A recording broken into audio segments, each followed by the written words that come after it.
doing some good work actually. Yeah. Interestingly enough, I might bring up a very controversial figure, but we've just had Andrew Tate accept Islam, someone who is the most Googled person on earth.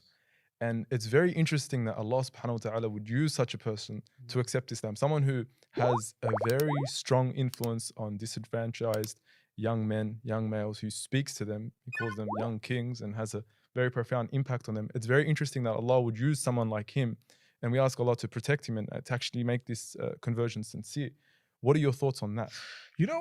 I'll be honest with you. As much as it might sound very strange, but I didn't really know who Andrew Tate was. Obviously, I'm busy in my Top G, field and so on. sorry. But then when the hype came, I obviously found out, and I checked him out, and I was very happy at the Shahada. Obviously, who wouldn't be? I mean, we're Muslimin and we're all excited, and We wish for everyone to be Muslim. I mean, every yeah, human being. exactly. And mashallah, he seems like a very sincere brother, and he says what he feels. That means the hypocrisy factor doesn't seem to be there at all. In fact, it probably isn't, because he says it as he thinks. As he deems. Yeah, that's how it comes across, alhamdulillah. So it's a good thing. And what I believe Islam would do for a brother like that is amazing.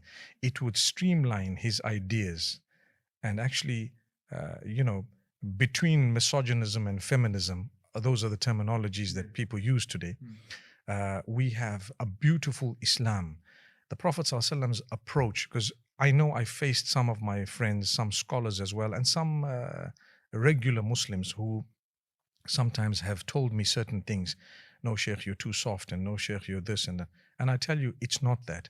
Islam is a balance. There are times when the Prophet ﷺ was extremely lenient and very forgiving. There were times when he spoiled his family members.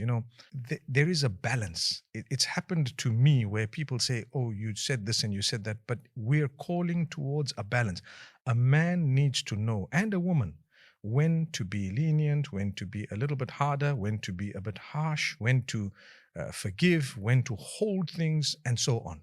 So it's a beautiful balance. I believe that's what Islam would do to anyone who's genuine in learning. It would create a balance. It's not all about being, so I'm the king, I'm the boss, and that's me. I mean, no one would like you in that case, because why? It's not the case. Yeah, it would regulate you towards that wasat. You need the middle path. You are a king, but if only you have a queen. There goes.